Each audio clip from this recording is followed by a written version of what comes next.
안녕하세요.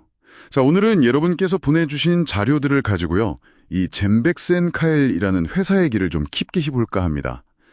이게 보니까 10년 넘게 알츠하이머랑 또 췌장암, 이 두 개의 정말 어려운 병을 잡겠다고 달려온 회사더라고요. 네, 맞습니다. 근데 이제 곧 발표될 그 알츠하이머 인이상 3상 결과, 여기에 정말 회사의 명운이 걸렸다, 뭐 이런 상황인 것 같아요. 그렇죠. 아주 중요한 시점이죠. 네. 그래서 이번 딥다이브 미션은 이겁니다. 젬백스의 그 핵심 물질 GV1010 이게 대체 뭐길래 전혀 다른 두 질병에 다 덤비는 건지, 그리고 그 원리는 뭐고, 지금 임상시험은 어디까지 왔나, 또 투자 관점에서 진짜 중요한 건 뭘까, 이건 좀 명확하게 짚어보는 겁니다. 한번 파헤쳐보죠. 네. 모든 이야기의 중심에는 역시 그 GV1010이라는 펩타이드 물질이 있어요. 우리 세포 염색체 끝에 보면 텔로미어라고 보호막 같은 게 있거든요. 아, 네네. 들어봤어요? 이게 세포가 분열할 때마다 조금씩 짧아져요. 뭐랄까, 세포 노화 시계 같은 거죠. 네. 근데 이 GV1010은 이 텔로미어를 좀 유지시켜주는 텔로머라제라는 효소, 거기서 일부를 따온 겁니다. 아, 텔로모라제요. 근데 그거 제가 알기로는 암세포 무한 증식, 뭐 이런 거랑 관련이 있다는 얘기가 있던데요? 그럼 GV1010도 좀 위험한 거 아닌가요? 아, 그 지점을 많이들 궁금해 하시는데요. 그게 핵심입니다. GV1010은요, 텔로머라제가 가진 여러 기능 중에서 세포를 보호하고 염증을 줄이고 항산화 효과 같은 이런 긍정적인 기능만 딱 골라서 쓰도록 설계됐어요. 아하. 그러니까 암세포처럼 무한증식을 일으키는 부분은 빼고 좋은 점만 가져온 거죠. 야, 정말 필요한 부분만 쏙 빼왔다는 거네요. 보통 신약들은 보면 딱 타겟 하나 정해서 공격하는 약간 저격수 느낌인데, 이건 들어보니까 염증도 잡고 산화 스트레스도 막고 세포 에너지 공장도 보호하고 여러 군데서 동시에 작전하는 특수 부대 같아요. 이런 다중 타겟 방식, 이게 흔한 건 아니죠? 네, 상당히 독특한 접근이죠.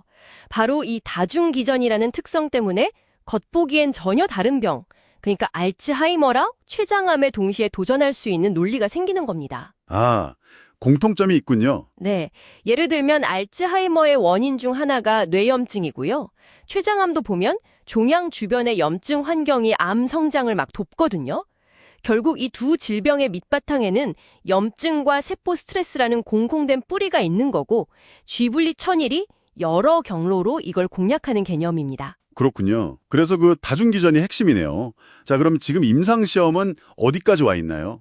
먼저 알츠하이머 쪽 상황을 좀 보면요. 국내에서 이상을 했고 중증 환자 인지기능, 그 SIB 점수라는 지표가 개선됐다는 결과를 냈고, 이게 또 학술지에도 실렸더라고요. 네, 맞습니다. 그 SIB 점수가 중증 환자들의 인지 기능을 좀 자세히 보는 건데, 여기서 의미 있는 개선을 보였다는 게 중요하죠. 그래서 이 결과를 다시 확인하려고 지금 국내에서 3상을 하고 있다. 900명이 넘는 환자 대상으로요.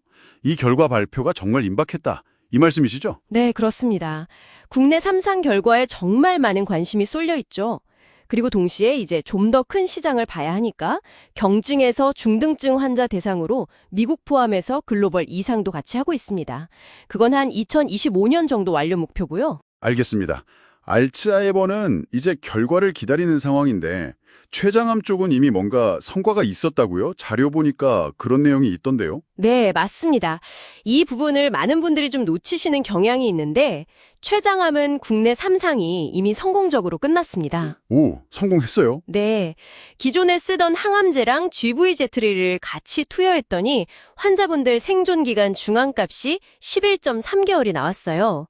근데 대조군, 그러니까 GV제트를 안 쓴 쪽은 7.5개월이었거든요. 와, 그럼 3.8개월이나 더 길어진 거네요? 그렇죠. 3.8개월 차이면 상당히 큰 거고요. 통계적으로도 의미가 있었습니다. 그 P값이라는 게 0.011이 나왔으니까요. P값이 0.05보다 작으면 의미가 있다고 하죠. 네, 맞습니다.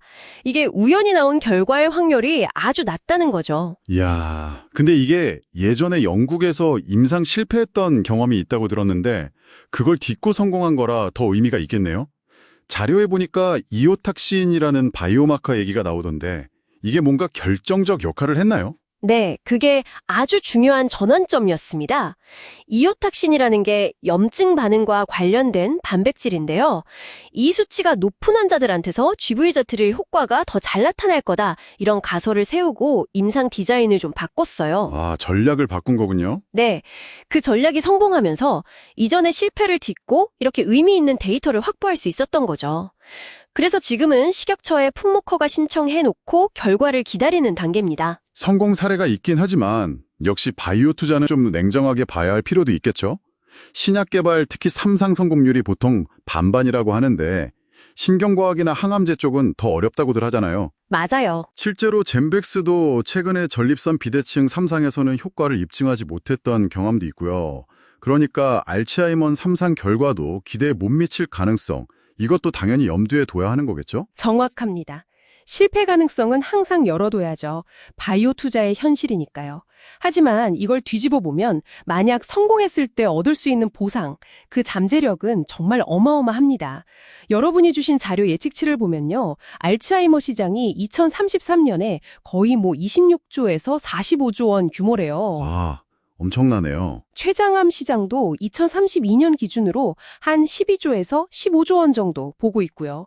그러니까 실패 위험도 크지만 성공했을 때 얻는 보상이 비교할 수 없을 만큼 큰 거죠. 소위 말하는 비대칭적 위험 보상 구조를 가진 투자 기회라고 볼 수 있습니다. 그렇군요. 결국 젠백스 투자는 현재 재무 상태 이런 것보다는 곧 나올 그 알츠하이머 3상 결과라는 미래 데이터에 거는 베팅이다. 이렇게 정리할 수 있겠네요. 그 숫자가 모든 걸 결정할 테니까요. 네, 맞습니다. 바로 그 데이터죠. 자, 근데 여미서 여러분께서 한 걸음만 더 생각해 보실 만한 질문을 좀 던져드리고 싶어요. 긍정적인 데이터를 확보하는 것 자체도 물론 중요합니다. 그런데 특히 췌장암처럼 이미 성공적인 데이터를 손에 쥐고 있는 경우에 말이죠. 이 좋은 결과를 과연 얼마나 빠르고 효과적으로 규제 당국의 승인, 그리고 실제 시장 출시까지 연결시킬 수 있을까? 아, 데이터 다음 단계의 실행력이군요. 그렇죠. 데이터 이후의 실행 능력, 이 부분에 대한 회사의 구체적인 계획이나 또 역량은 어떤지, 이걸 어떻게 평가하고 주목해야 할지 이 점을 한번 깊이 고민해 보시면 어떨까 싶습니다.